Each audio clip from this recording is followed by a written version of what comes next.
I can't hear you, Greg. Okay. All right. Welcome, everybody. Thanks for showing up for the first of a bunch of weekly webinars based on addictions and the three principles. Really excited to be here with Harry and all of you to get this thing kicked off. Harry had asked me to share a bit about my experience with recovery, and especially with the three principles. And I ended up back in June of 2012, I ended up finding myself in the rooms of Alcoholics Anonymous. And I didn't initially go for me. I went to support my wife. She was one of those that got angry when she was drunk, so it made it, I could point at her and say, I'm not as bad as her. So it made it easy for me to ignore that I had a problem with alcohol and drugs. But after just a short while of hearing some stories in the rooms, I couldn't help but relate and kind of have to admit to myself that maybe, just maybe, I have a problem.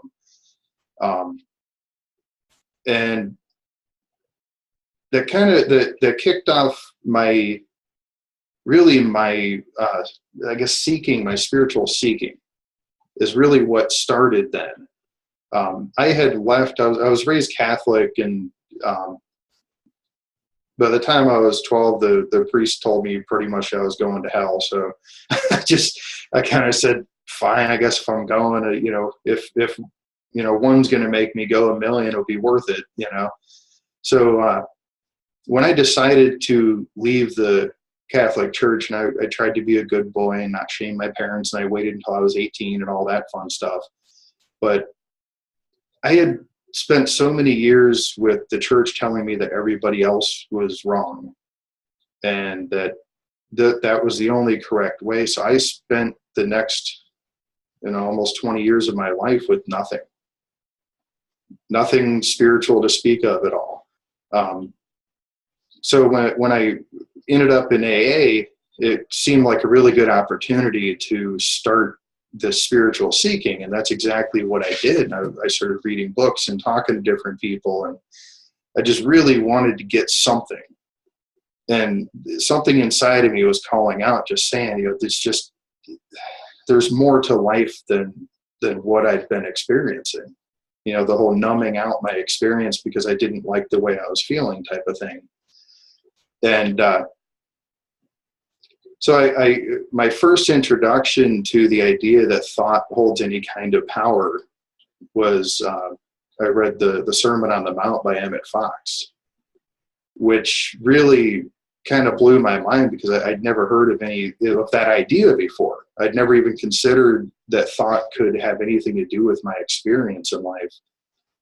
And long story short, that reading that book ended up with me in a book group reading that, and then we moved on to other books. But when I was 5 months sober, I went to a what we call a gratitude meeting, where they actually rent out a school gymnasium, and there's roughly 200 to 300 people that show up every year on Thanksgiving Day, and each person gets 30 seconds to say what they're grateful for. So we go through this. It took about an hour and a half to get through the whole thing, and at the end, in Akron, Ohio, the typical way of ending a meeting is they say the Lord's Prayer. So everybody got up, and we've got 200 plus people joining hands, and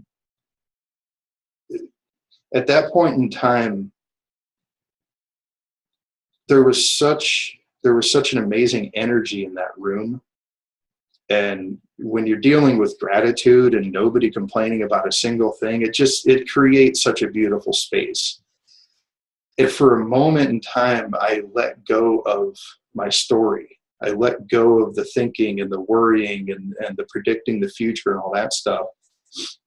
And as soon as I touched the hands of the people next to me, I was no longer there in physical form.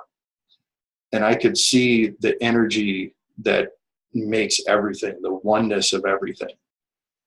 And I could see each person was like a field of energy. And it was no different from the floor and the chairs and the walls, and everything was literally made out of the same energy. And there was even the same energy between all of those things, just at a lesser level.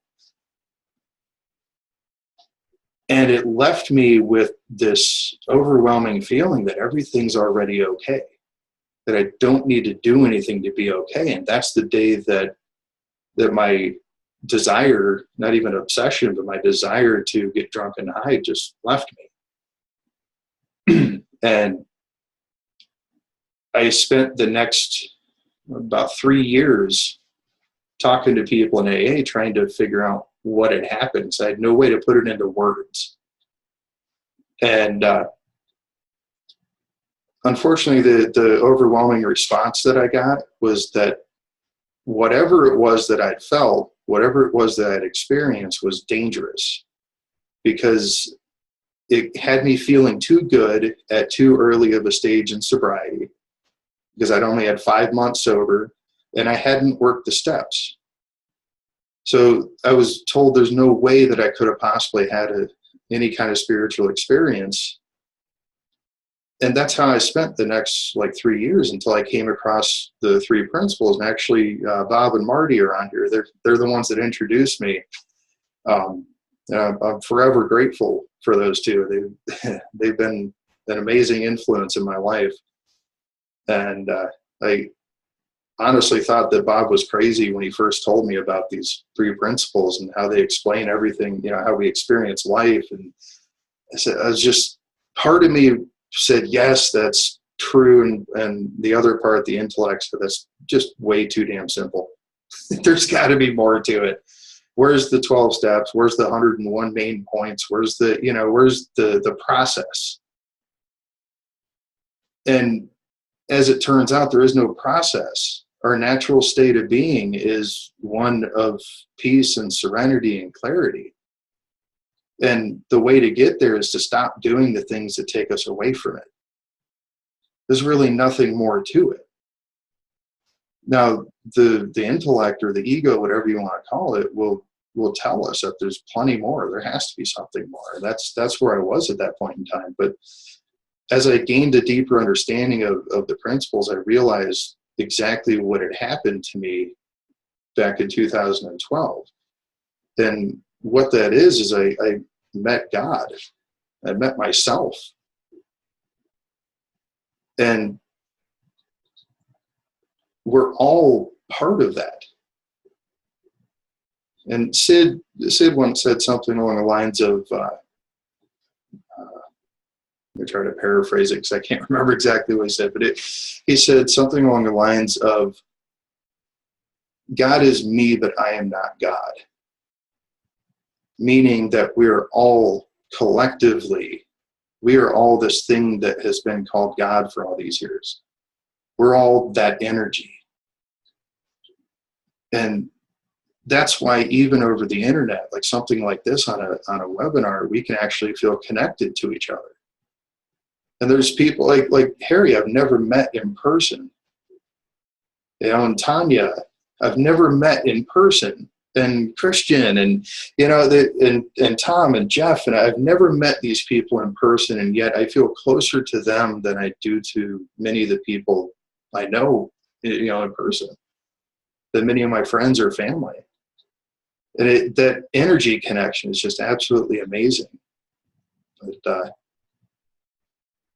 I don't know. It's really been an interesting journey, and it came to me recently that this isn't really so much a process of recovery as it is a process of uncovery. Because we're never really sick. We're never really broken. There's nothing ever missing. It's just covered up by stories. And the only reason I was able to have that experience that I had was that for a brief moment, I let go of those stories. I let go of my identity of that story that started when my parents gave me my name. But that's kind of what I'd like to talk about here. Hey, Harry, I'll unmute you, but the bottom right or bottom left corner of your screen is your your icon for the microphone. Let me find you here. Oh, okay, I can unmute. There you go. Yep. Okay, yeah, take everybody off the mute type thing. Okay, that's the reason Greg and I got together was because of his experience. That's what we're all looking for. And what I saw in his experience was it was spiritual. And a lot of the understanding that people are looking for in the three principles are more relating, in my mind, to the psychological context of getting off the drinking. What Greg experienced is a universal experience, and that universal experience changes everything about everything in his life. He looks better, he feels better. And I recognized his level of consciousness. We didn't have any background. And in fact, I phoned him just to answer a question that I thought was poorly answered by another leading practitioner. And I just thought we were going to talk for a couple of minutes, and then I would enlighten him about, or give him a little bit of fresh perspective to the question. And we started talking, and he told a similar story to me. And the power of his story is that it's spiritual. It goes right across the board. And the fact that Bob and Marty explained that to, or opened him to that, shows their spiritual connection connected to his spiritual connection, like Greg and I. And us, all of us here are here for our spiritual connection of life. That's Sid's teachings. When Sid started on Salt Spring Island, it wasn't, and I come from that, it wasn't a spiritual psychological journey of listening to Sid Banks. We weren't listening to any of the words at all. We were just listening to the feeling. And the feeling coming from an enlightened human being was immense. And anybody with any common sense could feel and see that. And so we would walk away, and we weren't listening to, I didn't even know what he was talking about. He did talk about mind, and he did talk about thought, and he did talk about consciousness, but he talked about truth. And it's the truth that we're looking for. And that's what I want to say about this group, is we're not here to embrace three principles. We're in here to uncover deeper understanding of what three principles doesn't understand about this particular topic. We want to delve into a deeper understanding so that I can go out and teach this in a clearer way in my mind of what will relate to you, not to me and how great I am, type of thing. And one of the questions, of course, that Lisa brought up, no, not Lisa, was it Lisa? Yeah, it was Lisa. Yeah, can I use your question, Lisa? Is that okay? Unmute these people. Why are we all muted? There's background noise, so we try to keep the noise down. Oh, okay. In case there's dogs barking or something. Oh, I see. If they unmute it, you can talk. Okay. Yeah, you can unmute yourself. Well, anyway, Lisa brought up, I'm going to take I don't know if she's agreed or not. Have you agreed? Just shake your head. Yes, I have agreed. Okay. Okay. Her question was, I have embraced the three principles to a relatively deep level. I'm living, but I still have these day-to-day urges that are overpowering me and are difficult for me to deal with. And that's a very realistic and honest observation, because the three principles answer every question in the universe, yet we have to live our life as a human being and what's inside of us. And within that context, that's not such an easy answer, because she doesn't, at this point, see the answer. And of course, I'm in the same boat. There are things I don't see. So that's why we go through experiences to try and find it. I want this group to understand that's kind of what I'm looking for is for us to get it, not to embrace the three principles in the sense that they're so great, because the three principles are really an expression of our level of consciousness.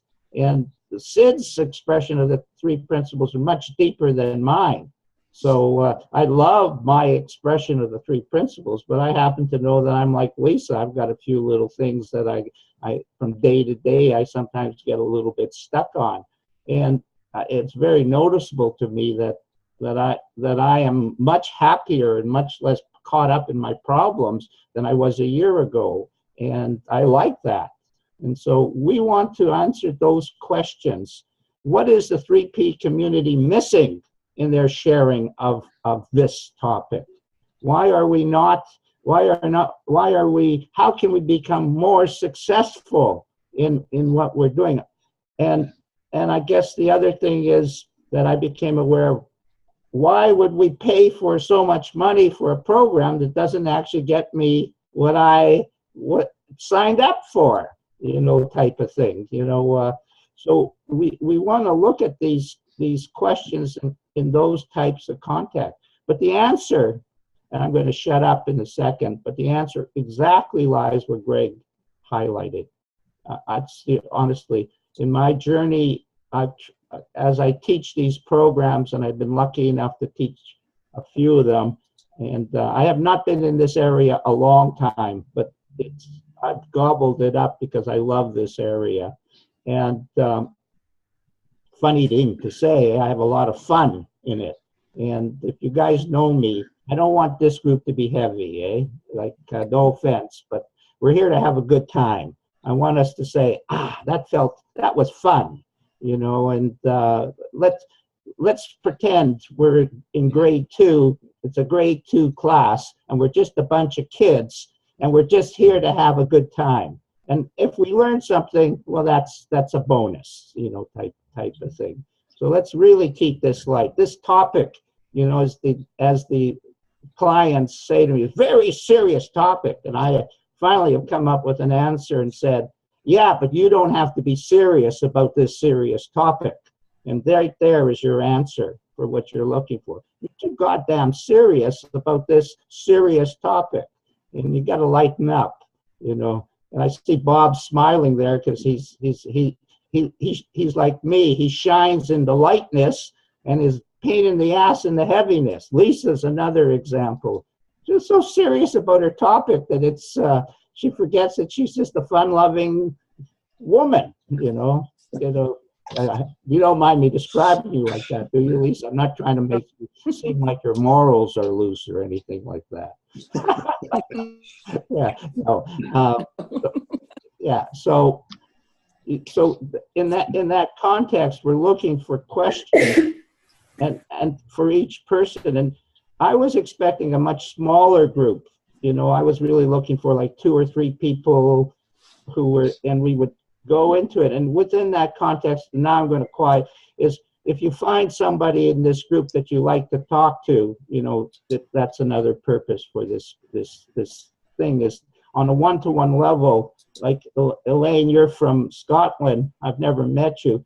And on this context, we can only go so deep together. That's obvious. But in the context of a one-to-one or a small group, thing, is an opportunity. I went and talked to Debbie, there we go. Debbie's iPad, I guess is her name. And we had a beautiful talk, but it was more intimate because it was just one-to-one, and what we shared enlightened me, and so that's what we're looking for in this group.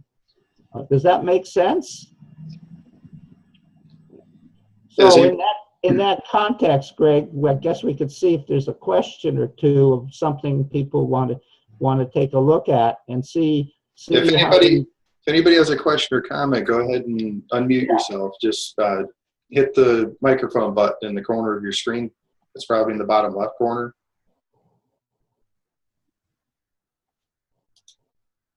Or kind of wave your hand and I'll unmute you if you're having an issue with that. I love what Sid said in one of the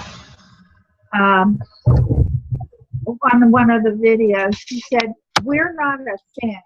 You're not a thing. You are the space where things happen."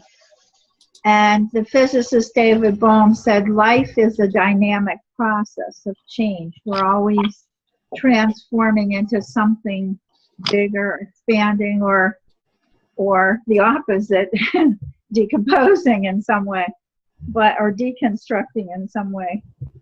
And if we could understand that and not take it all so seriously, like Harry said, be into the possibility of what change can do for us, and just be open to what is occurring to us, what life is presenting in the moment, and be present like you were as a child, open, non-judging, curious.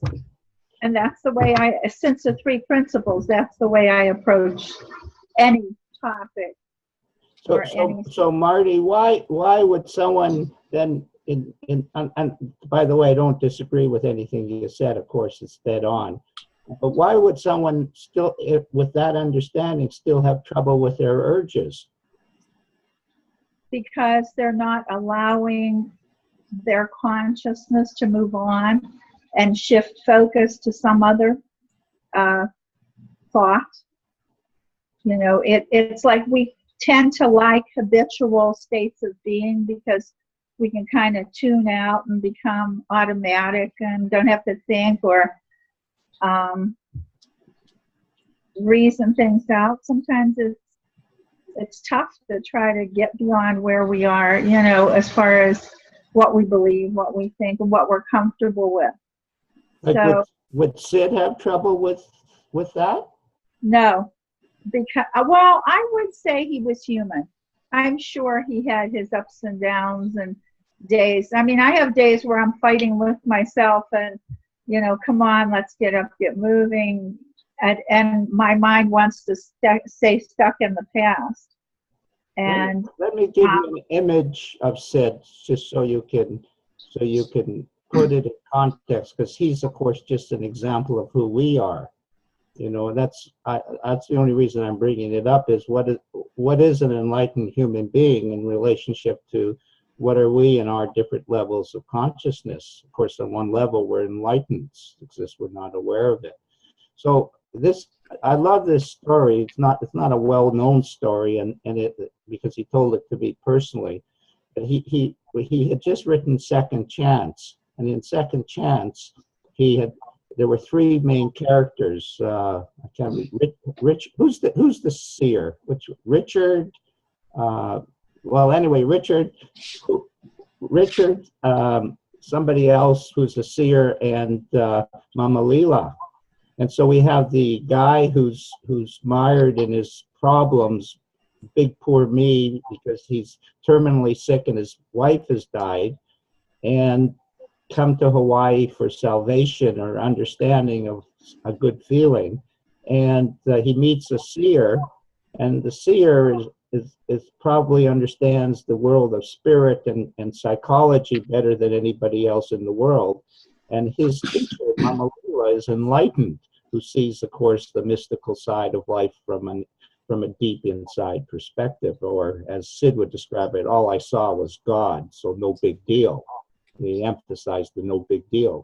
To everybody who heard that, it seemed like a big deal, but to him, it was no big deal. And so he asked me, and I'm going to ask each of you this question, okay? So we're going to go around. He said, which one am I? Okay. Why don't we start at the top? Just go ahead, you two. Just quickly, real quick, answer that question. Which one is Sid? I think all of which one is Sid? Yeah. I think all of us are all of them at different times. Okay, next one, Cherry.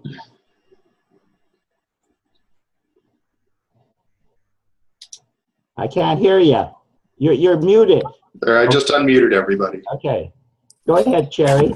Oh, It doesn't matter to be right, by the way. There's no right, you know. Okay. I don't have an answer. I really don't have an answer. I was just listening to that. It's a good question, though. Don't you agree? Well, it's an interesting question. I don't know. I just don't know. Okay, next one. You have to say who your next one is, because we've all got different versions. Oh, you're in different. Anybody? I don't know. Okay, it's disorganized. Okay, what? Who else has an opinion on that? I think Richard was sage before his enlightenment experience, and after his enlightenment experience, he was the seer. Okay, next one. Yeah, I agree with Christian. I think that too. I think though we are all elements of it, but I think that he was, the seer after. Okay. I think he was Richard before his experience, and the seer after his experience. Okay, that's a pretty cool answer. That's great. Anybody else? And then I'll give you what he told me. I'm kind of thinking he'd be both, because there's three. So he'd be all of them, because if you're going to write about something, you have to know about it yourself. That's 100% correct, Steve. How could he write about something that he wasn't? So that was his answer. I'm all three. I said to him, he's Mama Lila. He says, no, I'm all three. That's who we are. We're all three. That's where the answer lies. Obviously. I'd like to kind of address, there was a question brought up, and this is something that we often get asked, I often get asked, and it was even part of the question that Lisa had wrote you, which is dealing with urges. And what I can tell you is that urges, addictions, habits, whatever you want to call them, they all come down to habitual thought patterns. At some point in time, like when I was 12 and, I was basically told I was going to hell, it was shortly after that I just really started feeling terrible about myself. And I didn't like my experience of life. I didn't like the way I was feeling. And the New Year's Eve following that year when I was 12 was when I decided to steal a few beers from my parents' fridge while they were having a New Year's Eve party. And I snuck away to the basement and the laundry room, and I drank 3 beers. And a 12-year-old, 3 beers is a lot of alcohol. And I'll tell you what, I didn't really care for the taste of the beer, but I liked the fact that I no longer felt the way I didn't like to feel. Whatever that feeling is. And we all, I believe, started that way at some point in time. We just wanted to change our experience of life. And after I did, I obviously at 12, 13, 14 years old, I can't just go out and buy my own booze and stuff. So I didn't really ramp up to regular drinking until I was about 18 or so, when some of my friends' older brothers and my older brothers would go out and buy us beer and whatnot. But at some point, the subconscious, because we're talking about anything that has to do with the intellect, all of our thoughts and our stories and all that is in the world of form. It's made of formless energy, but it's in the world of form. So when I started using alcohol on a regular basis to numb out, to cover up my feelings and change my experience of life, my brain just said, oh, okay, this kind of works. So the next time I feel this way, I just have to reach out and grab a couple of beers and I won't feel that way anymore. Okay. Now, after I did it long enough, my brain started going, all right, I really don't like to feel that way. So instead of waiting until I feel bad, I'm just going to go ahead and get drunk first. I mean, it's so creative. It decided to. Might as well, eh? It's like preventive medicine. Why wait until I feel terrible to start partying before the party starts, and away we go. Yeah, right. Go ahead. Right. That was me. I was the guy that showed up to the party already drunk. I didn't want a chance there not being enough at that party for me to escape my reality. And then when I was in my early 20s, I finally gave in to my wife. She had been talking to me about trying. I tried smoking marijuana in high school, and it just, I don't know if they just had really terrible quality stuff or something, but I just got a headache from it. But I finally tried it again, and I was like, wow, this, it happened at a point in time where I had a really good job. I worked for a really big insurance company as an underwriter, and the drinking was starting to get in the way of me getting to work on time. Now, mind you, my shift started at 12:15 p.m.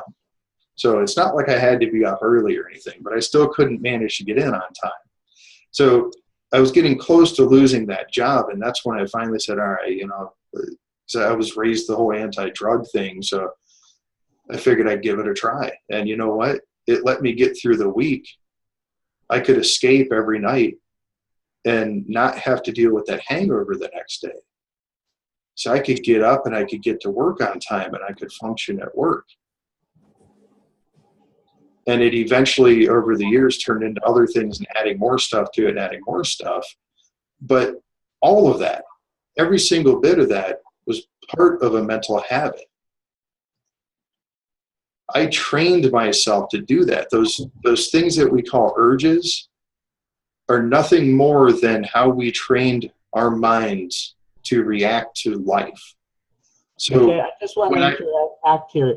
What Craig's described to me is the psychological phenomenon that we experience in addiction.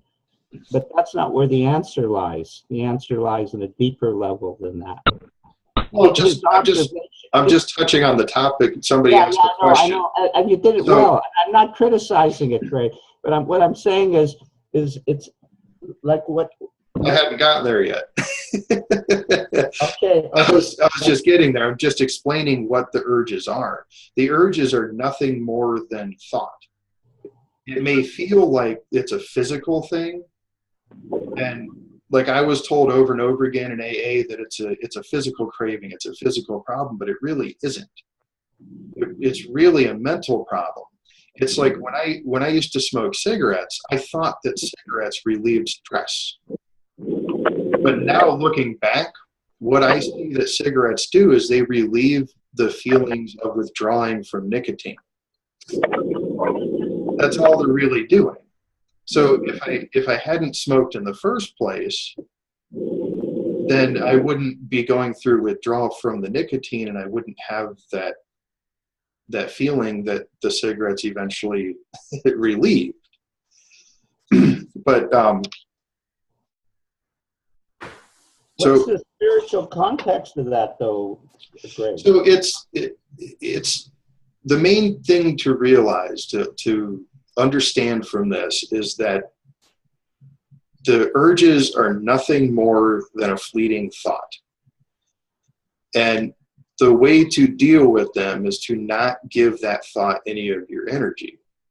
It will pass just the same way that it came in. You didn't have to do anything to create that feeling of craving.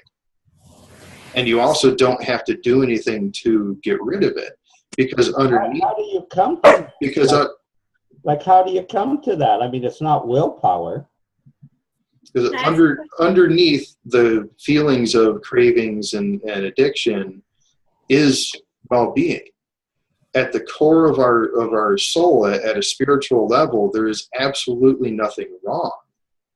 It's just a story that we created that we need this substance, or for some people it's pornography or gambling or whatever. It doesn't matter what it is. We can get addicted to literally anything if we allow our minds to do that.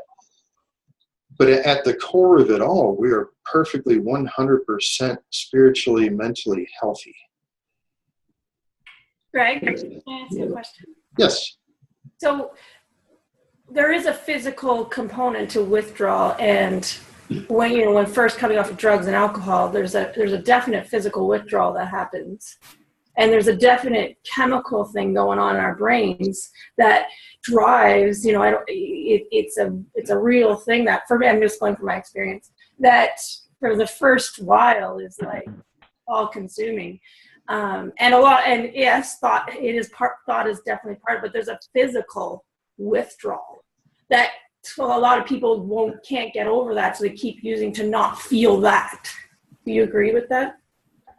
There are some substances that create when you put them in your body long enough, your body adapts. It's not really an addiction. Your body adapts to having that substance. And when you stop putting it in, your body is like, what's this? I don't have this substance anymore.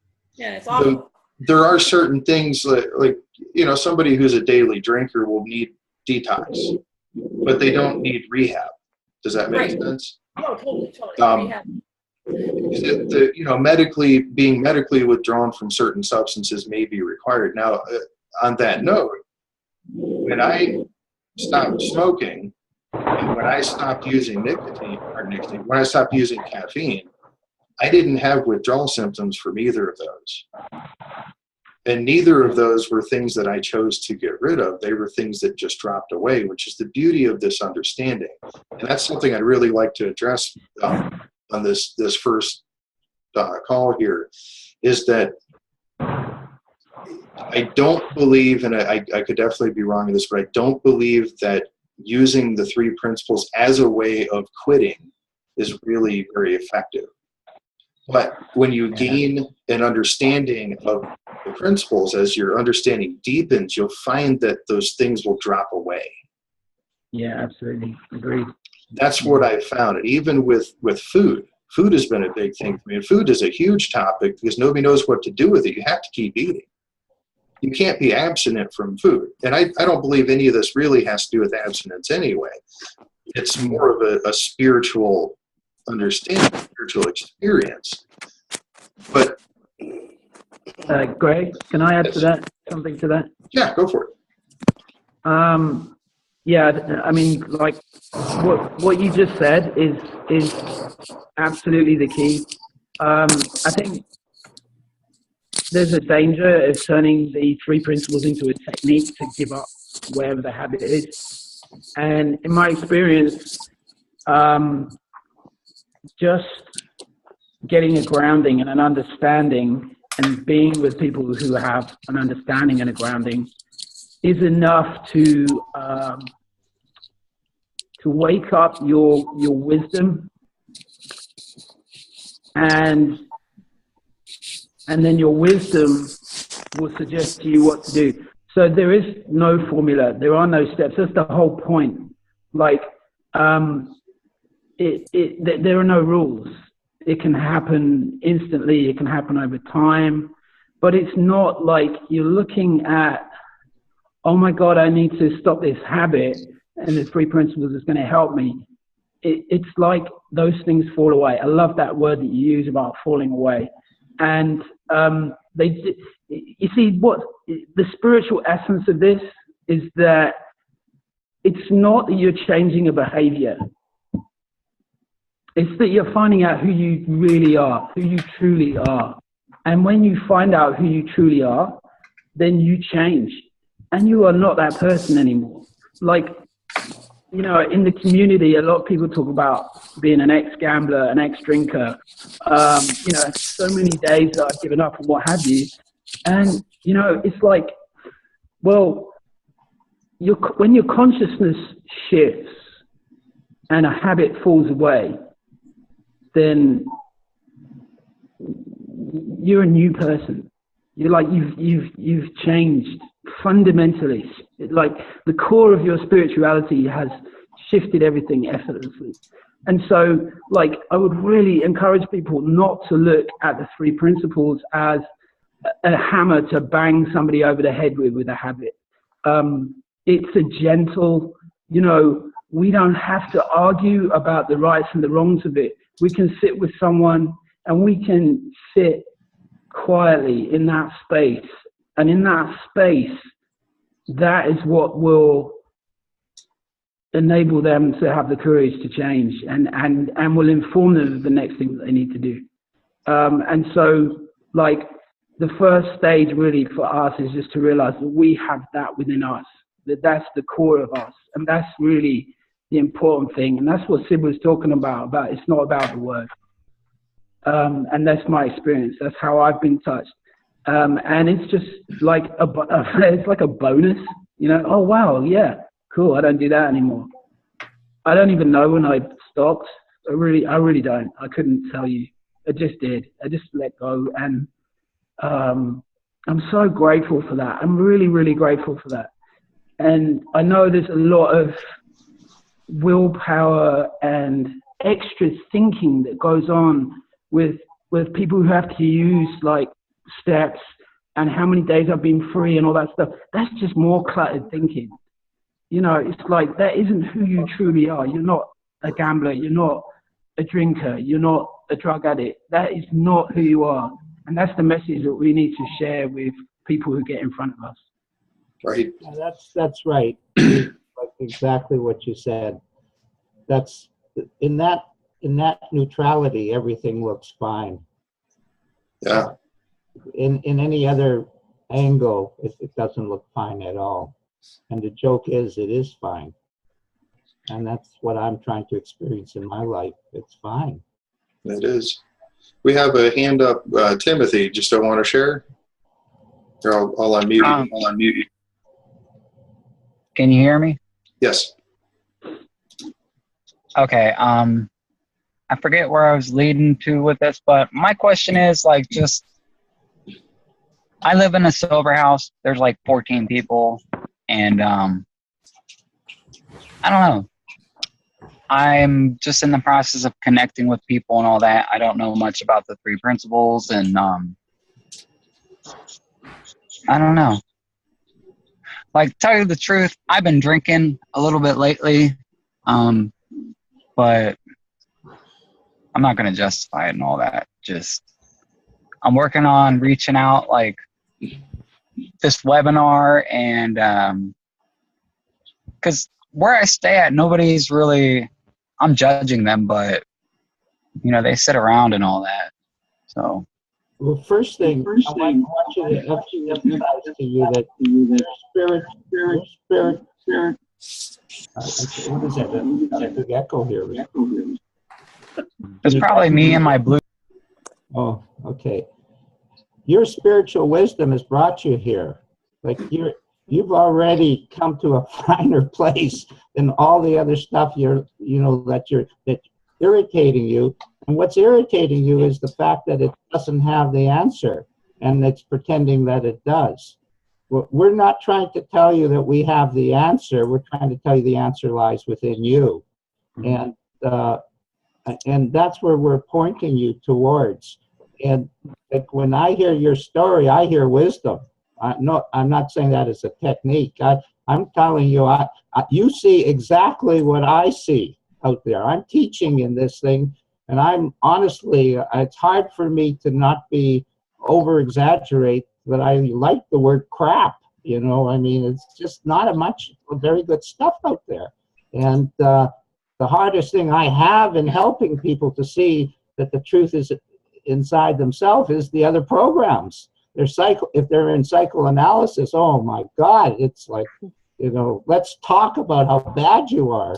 You know, oh, my favorite topic, let's get into it. You know, and if you're comparing, you know, they're comparing everything to the 12 steps and this and that. The 12 steps had spiritual wisdom in it. There's no doubt about it. When Bill had his experience in 1935, it was a deep spiritual experience. And the success rate of AA was very, very high. But it isn't now. It's really, really, really pathetically low. And something has gone wrong. And what we're pointing to you, Tim, is that these 3 principles will bring back what Bill saw, perhaps on a little bit deeper level. But the spiritual essence, what Bill Wilson saw in 1935, is spiritual. It's spiritual essence. That's the answer. And your wisdom is pointing you in the right direction. You should kiss it. That's my opinion. Definitely. Oh, I forget where I was going with this. Oh, with AA, like, yeah, like, I know if you entertain thoughts of like, oh, I'm an alcoholic and all that, and you're like reinforcing it, even though you're like trying to give it up and all that, like, You kind of see where I'm going with this? Like, yeah, well, then again, just your wisdom. You're seeing it clearly. You have to see the bullshit to see the clarity. Like, that's part of life. If you go around thinking life is perfect, well, you're going to quickly find out it isn't. And if you're going to go find out that a dog won't bite you just because it got it likes the hamburger in your hand, well, you might find that it will bite you. So your job is to see the truth. That's it. I'll give you the whole message right there. You got to see the truth. And to find the truth, you have to trust your feelings. And the positive feelings will guide you to it every time, because that's who you are. Woo! Big news. You already know that. So that's, you'll find your own answer for yourself. And that's the only meaning. Same for you, Lisa. None of it makes any sense anyway. It's all bullshit to start with. When you see it for yourself, it will make sense. And before that, it doesn't. End of story, really, on one level. And you think I understood what Sid was talking about? Oh, I didn't have a clue what he was talking about. But I sure thought I did. Oh, yeah, I really knew what he was talking about. I found out I didn't know anything about what he was talking about. And I still don't even know what I'm talking about. And that makes it even more fun, because then all the pressure's on. Something important, I really can't stress this enough, is that the focus should never really be on the drinking or the drugging or whatever it is. The focus should be on having a deeper spiritual understanding. Bullseye. Yeah. That's it, because that right there will take care of any of the other stuff, instead of this, picking and choosing. Okay, I want to take care of this problem today, and I want to take care of that problem tomorrow, and then when I'm done with that, I'm going to take care of this other one, which is really the 12-step approach. Let's stop drinking first, and stop doing drugs first, and then maybe later on we'll quit smoking, and we'll quit abusing caffeine, and we'll quit gambling, and we'll quit. But they even tell you don't do it all at once. But here's the thing: is if you get a deeper understanding, a deeper spiritual understanding, it's entirely possible that every single one of those things will drop away at once. Well, that's how levels of consciousness work. More than likely, they'll drop away as your understanding increases. As you go up a level in spiritual understanding, something else will just drop away and you won't even notice it. That's what happened to me with cigarettes. I woke up one day and just didn't smoke. And that's what happened to me with caffeine. I woke up one day and realized it had been 2 or 3 weeks since I'd had any. I mean, in neither of those things did I have the crazy withdrawals like I've had in the past when I intended on quitting them.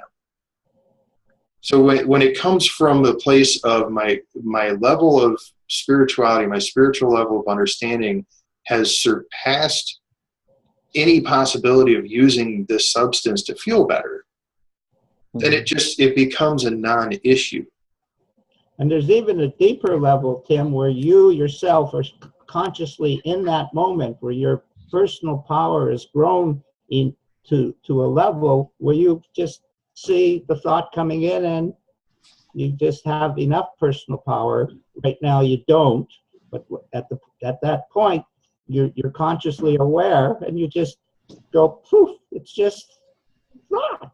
It's not even real. And it's my thought coming from me, and it's been controlling me for most of my life, and now my personal power, I'm wise enough to see that it actually harmless little thoughts that I have taken as real. And Tanya, they have physical things, because physical things are biochemical reactor or creators, type of stuff. But the point in the native world, they have a phrase. I love this phrase: first cause. You're looking for first cause. You might as well look inside yourself. You might find it there. But it's first cause. Forget about second, third, fourth, fifth, sixth. It's too late. It's already done. Once you're in it, don't tell me you're going to stop. I haven't. Nor has anybody else in this room, if they're honest with themselves. So even Trev will say, yeah, it worked exactly the way I am. I'm free, but yeah, you know, if I step into it a little bit, but the difference is now when Trev steps into it from his beautiful understanding, beautiful, by the way, Trev, fantastic, Definitely. 100% dead on everything. When he steps into it, he also has the personal power to see, oh man, I put my toe in it, and the toe got just as bit off as it did before, and he moves on. You know, it's not the same big deal. Nope. And really, what you're looking for is it's not such a big deal. Yet it seems like it's a big deal because you're always caught into it. So when you develop when you experience yourself, when Greg had his experience, his personal power went way up. That's what I saw in Greg. I don't care what he talks about, to tell you the truth. It's just the story. But the essence is he sees truth. You know, when you see truth, you're free. And when you don't see truth, you're stuck. All right, I have so many comments. Yeah, Greg introduced me to 3 principles, and like it was said earlier, I'm like, I have no idea what this is and all that. I see like changes in myself, like kind of catch myself. I'm listening to God within me, like when I get mad and all that. And I mean, I'm still, at first I fight things and all that, but I feel the feeling, and then, you know, I'm like, it just passes. You know, the other person, whoever it is, I go with it. I just be. But with speaking your mind, I have a sister, twin sister. She smokes pot. Her boyfriend is, he's extra out of the ordinary. And I don't know, who am I to, with all the stuff I've read many books like in the past couple months, and I never read before, but part of the thing is, who am I to tell somebody, you know, what's right and wrong, how to be, how to not to be, and all that. But this, you know, all I can do is kind of hint at, like, you know what to do, you know. Can you live with this for, you know, a month, 3 months, 5 months? So try and give not too much advice, keep away from that. Yeah, it has to make sense. To enjoy the moment with the person. Yeah, look after yourself, Tim. Look after yourself, Tim, and nurture yourself. You know, that's the best thing you can do for anybody else. Right. You know, the more you look into this understanding and find out what you've been, you know, you've been underestimating what you're capable of and your possibilities, and where you know, it's just astounding what you're capable of. And the more you look into that, like when I say look into that, I just mean sit quietly with it and forget about everything else that's going on, all their dramas. They're in their own separate realities, you know. And when you look after yourself and you nurture yourself, people will notice that. So, and it's less on your mind. So just look after yourself, my friend. Just look after yourself. You listen to Trev, you can see he knows what he's talking about, because he's been in your seat, and you look at him now, and all he's done is what he's talked about. And I mean, he's teaching all of us. And maybe 2 years ago, he was just a victim of his, you know, his thinking. So Tim, he knows what he's talking about. Greg knows what he's talking about. These people are talking from live experience, and they're very, very, very wise, because they're talking from a positive feeling. I mean, you could feel it. Like, both of them are very, very. I mean, Trev, I've never met him, but Jesus, he's got great feelings. Honestly, Trev, fantastic feelings. And something to keep in mind is that at any given moment, are any of you? Okay. I just got to put this in. Would you say that at any given moment you're only ever doing the best that you can with what thinking you have going on at that time? Is that pretty fair to say that for anybody? So if it's true for me, then it must be true for everybody else. Yeah, that And brings up the other people being, like whatever your sister's doing and her boyfriend's doing is the best they know how to do at this time. And definitely. The only thing that will change that is an insight. Mm-hmm. Nagging and warning and threatening and loving and whatever, none of that stuff will really help until that person has their own insight. One of the questions, Greg, that I've been asked, because I talk about insight, maybe we could get a little bit of a depth. What is an insight? Well, today we've got just a few more minutes left. So we have a time restriction? Yeah, we were doing an hour for the recording, so we can do next week. We can talk about what is an insight. That'd be a great thing, because that's okay. Yeah, that would fill it up pretty good. There's a lot to say about that. Okay. Does anybody have any last minute questions before we wrap it up? We've got a couple minutes here. Wow, this has been not bad, eh? Not bad. This is good. I don't really have a question, but I read in a book or a webinar or 3 Principles meeting that we're all doing the best with the story we have. So, I mean, just continue with our story.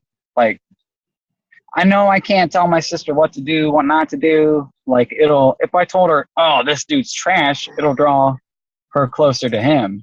And I don't know, I'm at a crossroads with this drinking. Like, yeah.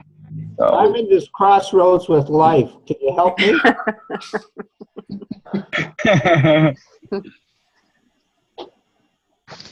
All right. Well, this was absolutely awesome. Thank you, everybody, for showing up. I'll be talking with Timothy. Okay, that sounds great. Yeah, Greg is my longtime friend. I love him. You stick with Greg. He'll help. He's got lots to offer. Dude, and totally. And anyone who wants to contact me, you probably somewhere there's my website or whatever. And thanks, guys. That's been really. To be honest, I had no idea what this was going to be like, and I like it. It's good. It's good to see you, Harry. Yeah, good to see you guys, and have a good life. And we'll see you next week. And hey, if you slip, enjoy it. Yeah. Oh yeah. Bye. See you guys next week. Same Bye. that place. Thanks, Greg.